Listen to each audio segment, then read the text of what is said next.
Hey friends, welcome to movie explain Hindi. आज मैं जिस अमेजिंग मूवी की एक्सप्लेनेशन करने वाली हूँ उसका नाम है बेट और ये रिलीज हुई थी 2012 में। मूवी की स्टार्टिंग में हम एक लाइफ गार्ड को देखते हैं जिसका नाम जोश होता है। तभी उसका दोस्त और फेलो लाइफ गार्ड वहाँ आता है। वो जोश से कहता है कि अब ड्यूटी करने की बारी तुम्हारी है, पर उसकी हालत देखकर वो खुद ही ड्यूटी करने का डिसाइड करता है। जाते जाते वो जोश से कहता है कि उसकी बहन बीच पर उसका इंतजार कर रही है। जोश बीच पर जाकर टीना से मिलता है जो रॉरी की बहन और जोश की फियांसे होती है। वो साथ बैठकर अपने फ्यूचर प्लान डिस्कस करते हैं। दूसरी ओर समुद्र में तैरते हुए एक बंदा अचानक पानी में डूब जाता है। एक लाइफ गार्ड ये सब देख लेता है और तुरंत सबको अलर्ट कर देता है। जोश जेट पर बैठकर तेजी से रॉरी की तरफ निकल जाता है जो अभी भी खतरे से अनजान पानी में है। तभी एक ग्रेट व्हाइट शार्क उस पर अटैक कर उसका बोट तोड़ देती है। जोश उसका हाथ पकड़कर उसे बाहर खींचने की बहुत कोशिश करता है, पर शार्क उसको पानी में खींच लेती है और अब जोश के हाथ में रॉरी का नेकलेस ही रह जाता है।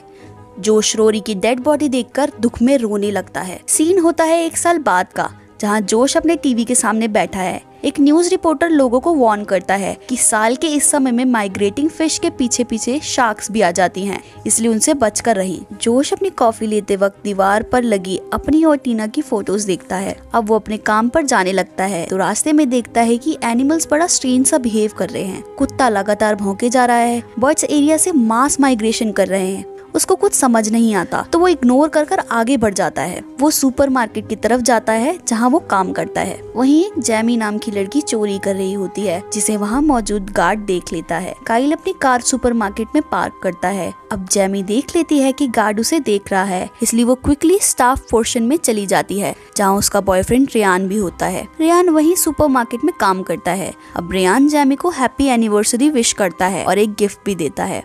As a return gift Jamie Ryan को ग्लासेस देती है जो उसने अभी अभी चुराए थे।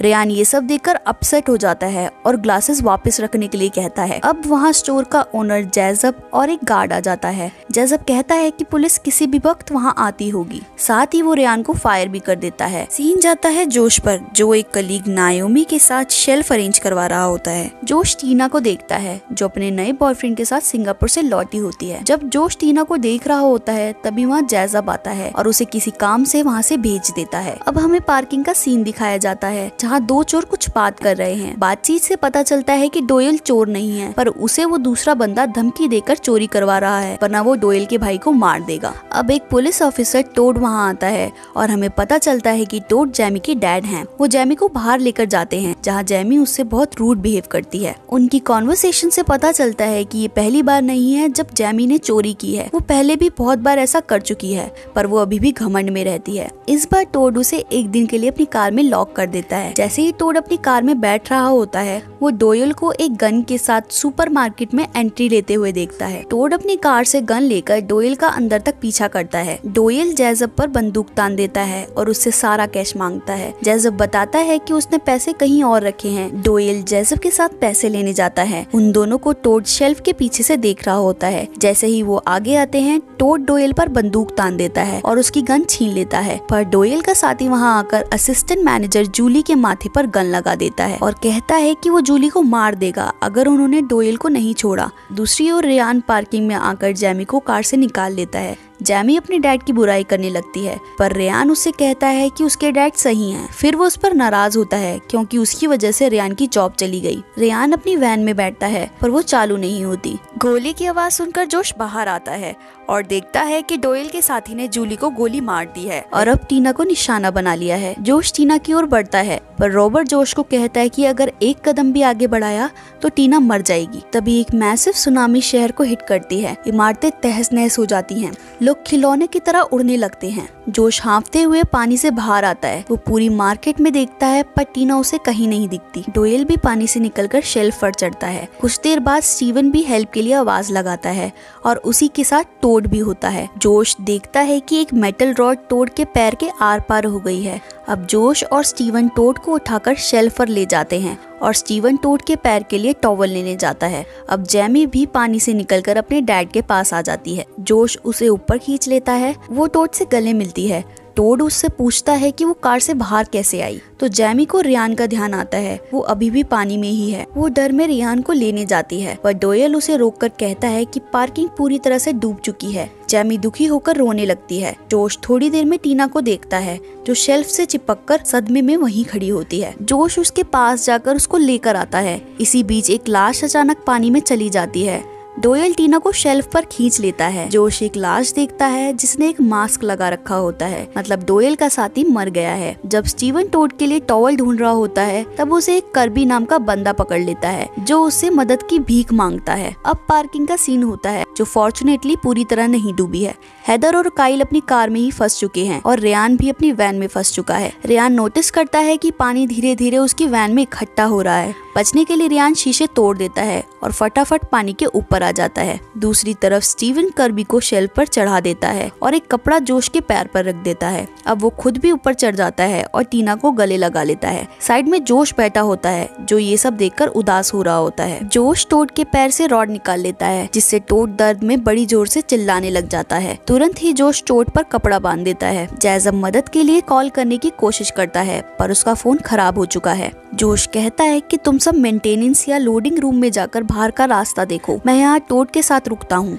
टीना डिसएग्री होती है। वो कहती है कि जोश पीछे नहीं रह सकता क्योंकि दूसरी सुनामी कभी भी आ सकती है, पर जोश कहता है कि वक्त कम है और हमारे पास कोई और रास्ता नहीं है। टीना समझ जाती है कि वो जोश को कन्विंस नहीं कर पाएगी, इसलिए वो स्टीवन के साथ फ्रंट एग्जिट चेक करने चली जाती है। डोयल कहता है कि वो लोडिंग रूम में चेक करने जाएगा, पर टोड को उस पर यकीन नहीं होता, इसलिए वो एक दूसरे पुलिस ऑफिसर बॉब को ये काम दे देता है और बॉब भी पानी में कूदकर काम पर लग जाता है। सीन होता है पार्किंग का, जहाँ हेदर काइल पर चीख रही होती है क्योंकि हेदर ने उसका फोन चार्ज नहीं किया होता है। वो उसे अपना फोन यूज करने को कहती है पर हेदर को पता चलता है कि उसका फोन डेड हो चुका है। रेयान वैन के ऊपर से निकलकर कोने में गाड़ियों के ढेर पर चला जाता है। अब जोश नीचे झुककर पानी से अपनी चोट को धोने लगता है। नाओमी देखती है कि एक लाश पानी के अंदर चली गई है और सतर्क हो जाती है। जोश समझ जाता है कि ये सब क्यों हो रहा है और चेतावनी दे देता है, इसलिए टीना और स्टीवन फटाफट शेल्फ की तरफ आते हैं पर बॉब अचानक पानी में चला जाता है। बॉब खूनम खून होता है और हाफते हुए पानी से बाहर आता है। वो शेल्फ को पकड़ लेता है और मदद मांगता है। जैमी उसको पकड़कर बाहर खींचती है पर उसका सर पानी में जाने लगता है, मतलब उसका हाथ उसके शरीर से अलग हो रहा था। जैमी शॉक में हाथ छोड़ देती है और पीछे हो जाती है। सब अपने आसपास देखने लगते हैं। तभी डोयल शार्क की तरफ इशारा करता है और शार्क शेल्फ पर एक जोरदार टक्कर मारती है जिससे नाओमी पानी में गिर जाती है, पर जोश उसे तुरंत ही ऊपर ले लेता है। फिर उन्हें दिखती है एक 12 फुट लंबी great white shark, N apex killer. Kyle Heather से शीशा तोड़ने के लिए उसकी हील्स मांगता है पर हेदर अपनी $300 की गुच्ची देने से मना कर देती है जो काइल ने उसे क्रिसमस पर दी थी। काइल उसे बहुत कन्विंस करता है पर जब वो नहीं मानती तो काइल बताता है कि उसने झूठ बोला था और ये गुच्ची नहीं है। उदास और सरप्राइज हेदर बटन दबाकर कार की सनरूफ खोल देती है। काइल सोचता है कि उसने गलत ही सच हेदर को बता दिया। फिर वो सनरूफ से निकलकर आसपास देखता है। रेयान काइल को देख लेता है और चिल्लाकर उसे अपनी प्रेजेंस के बारे में बताता है। जब ये दोनों बात कर रहे होते हैं, हेदर एक शार्क को देखती है और काइल को अलर्ट कर देती है। काइल चुपचाप गाड़ी में बैठ जाता है। अब शार्क तेजी से हेदर की विंडो पर अटैक करती है और शीशा तोड़ देती है। जब सारे सर्वाइवर्स आपस में बात कर रहे होते हैं तभी कुछ लाइव वायर शॉर्ट सर्किट की वजह से पानी के पास आ जाते हैं। वो सोचते हैं कि करंट से जल्दी ही सारे मारे जाएंगे अगर उन्होंने पावर कट नहीं किया, इसलिए जोश डिसाइड करता है कि वो मेन रूम तक जाकर पावर कट करेगा। टीना कहती है कि तुम्हारी चोट से खून निकल रहा है जिसे सूंघकर शार्क तुम्हारे पीछे आ सकती है। स्टीवन जोश को जाने से रोक देता है और कहता है कि उसके पास एक आइडिया है। पार्किंग लॉट में शार्क लगातार विंडो पर अटैक करती रहती है। काइल हेल्प मांगने के लिए बाहर आता है। रेयान उसको आवाज करने के लिए मना करता है क्योंकि इससे शार्क को उनके बारे में पता चल जाएगा। जब जोश स्टीवन को टास्क के लिए तैयार कर रहा होता है, स्टीवन उसे बताता है कि सिंगापुर में टीना हमेशा जोश के बारे में ही बात करती है और अभी भी उसके ख्यालों में सिर्फ जोश है। वो कहता है कि जो भी हुआ उसमें जोश की कोई गलती नहीं थी। अब टीना वहाँ आ जाती है, इसलिए वो दोनों चुप हो जाते हैं। टीना बड़ी उम्मीद से स्टीवन से कहती है कि वापस जरूर आना। अब स्टीवन पानी में कूद जाता है और कैंस के वेट की वजह से सीधा जमीन पर लैंड करता है। वो पानी के अंदर एक पाइप की मदद से सांस लेता है और अब वो सीधा मेन स्विचेस की तरफ बढ़ता है। शार्क उसके पास आती है पर उसे सूंघकर साइड से निकल जाती है। अब जैसे जैसे स्टीवन रूम में आगे बढ़ता है वो पाइप छोटा पड़ जाता है जिससे वो सांस ले रहा था। स्टीवन पाइप खींचता है पर जोश उसे पकड़े रहता है जिससे स्टीवन को सांस आती रहे, पर स्विच बोर्ड को इतना करीब देखकर स्टीवन अपने मुंह से पाइप अलग कर देता है और पावर कट कर देता है। फिर वो सांस लेने के लिए सरफेस पे जाने की कोशिश करता है पर भारी कैंस की वजह से नहीं जा पाता और वहीं डूब जाता है। टीना ये देखकर दुख और फ्रस्ट्रेशन में चीखने लगती है। जैमी टीना के पास आकर उससे पूछती है कि क्या वो ठीक है, तो टीना कहती है कि ये सब उसके साथ क्यों हो रहा है, जिस पर जैमी कहती है कि जब उसकी माँ हॉस्पिटल में मरने वाली थी तो वो वहाँ से भाग गई थी, वो उस दुख से भाग गई थी जो उसे होने वाला था, पर नेचर ने वही समय फिर से ला दिया और इस बार उसके पास भागने के लिए कोई रास्ता नहीं है। जब जोश टोड से बात कर रहा होता है तभी उसे एक एयर वेंट दिखाई देता है। रियान एक लाश का हाथ काटकर उसे पानी में डालकर शार्क को उस तरफ बुलाता है। वो काइल और हैदर को कहता है कि जब तक शार्क यहाँ है तुम मेरी वैन पर आ जाओ। वो ऐसा ही करते हैं पर लास्ट मूवमेंट पर काइल हैदर के कुत्ते को पानी में फेंक देता है। हैदर बहुत रोती है पर काइल उसे पकड़ लेता है। डोएल वेंट के आर पार एक रस्सी फेंक कर ये कहता है कि ये थोड़ा ही वजन सपोर्ट कर पाएगी। जैज़फ वेंट से ऊपर जाने का डिसाइड करता है, इसलिए वो जैज़फ की तरफ रोप फेंकते हैं जो वो खुद से बांध लेता है। फिर वो वेंट तक पहुंचने में उसकी मदद करते हैं। जैज़फ उसे खोलकर अंदर देखने लगता है पर वहाँ क्रैब की भीड़ होती है जो उसकी तरफ बढ़ने लगती है, जिससे वो गिरते गिरते 2 बार बचता है। वो वेंट को पकड़े रखता है पर बदकिस्मती से शार्क उस पर कूद पड़ती है और उसका नीचे का हिस्सा खा लेती है, जिससे जैज़फ तुरंत ही मर जाता है। रियान डिसाइड करता है कि वो एक पाइप की मदद से डोर तक जाएगा। वो आगे बढ़ने लगता है पर स्लिप होकर पानी में गिर जाता है। वो अपनी वैन की तरफ भागता है पर शार्क उसके पीछे लग जाती है। समय रहते काइल उसे ऊपर खींचकर उसकी जान बचा लेता है पर इसी बीच खुद पानी में गिर जाता है। रियान उसे ऊपर खींचने की कोशिश करता है पर शार्क उसे ले जाती है। डोएल को एक आइडिया आता है। वो कहता है कि हमें शार्क को एक हुक में फंसाना चाहिए,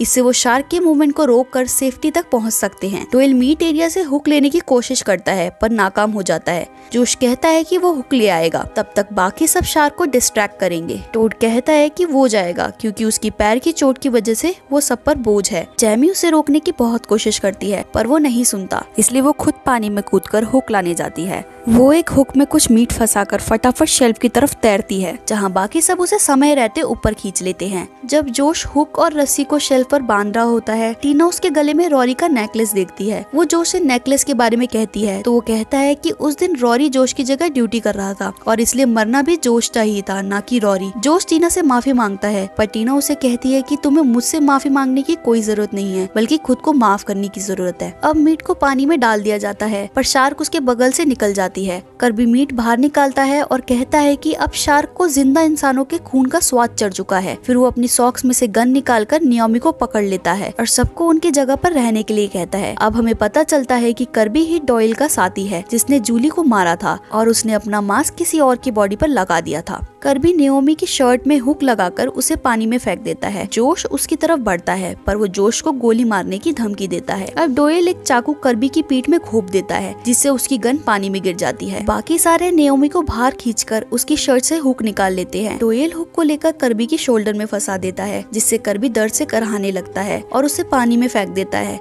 जल्द ही शार्क जिंदा कर्बी को खा लेती है जिससे वो हुक उसके मुंह में फंस जाता है। जब रियान और हैदर वैन पर होते हैं वो बुली को देखते हैं। उनको देखने के बाद बुली पानी में कूदकर उनकी तरफ बढ़ने लगता है। वो उसको पानी से बाहर निकाल लेते हैं। अब रियान एक रॉड से आवाज करने लगता है जिससे आसपास अगर कोई और सर्वाइवर हो तो उसे पता चल सके। सीन शिफ्ट होकर बिल्डिंग में जाता है जहाँ सभी पानी में उतरकर सेफ जगह जा रहे होते हैं। तभी उन्हें कुछ आवाजें आती हैं और जैमी समझ जाती है कि रियान अभी भी जिंदा है। वो खुशी के मारे पार्किंग की तरफ जाने लगती है। टोड उसे रोकता है पर वो नहीं सुनती, इसलिए टोड जोश से रिक्वेस्ट करता है कि जैमी के पीछे वो जाए। टीना जोश के पास आकर उसे बाय कहती है और जोश रॉरी का लॉकेट टीना को पहना देता है। अब जोश जैमी के पीछे जाने लगता है। रियान और हैदर उन्हें देख लेते हैं। वो चिल्लाने लगते हैं और उन्हें पानी से बाहर जाने को कहते हैं। शार्क तेजी से उनकी तरफ बढ़ती है पर वो जल्दी से टॉड की कार के ऊपर चढ़ जाते हैं। जैमी बताती है कि उसके पापा की कार में गन्स है तो जोश पानी में कूद जाता है और जैमी शार्क को डिस्ट्रैक्ट करती है। जोश जल्दी से कार के ट्रंक से गन लेकर फिर से कार पर चढ़ जाता है। फिर वो गन लेकर पानी में कूद जाता है और गन को शार्क के मुंह के नीचे रखकर शूट कर देता है जिससे वो ऑन द स्पॉट मर जाती है। दूसरी ओर ये चारों मेन एरिया में पहुंच जाते हैं जहां डोएल एक ट्रक को उड़ाने की तैयारी में था क्योंकि वो दरवाजे को ब्लॉक किए हुए था।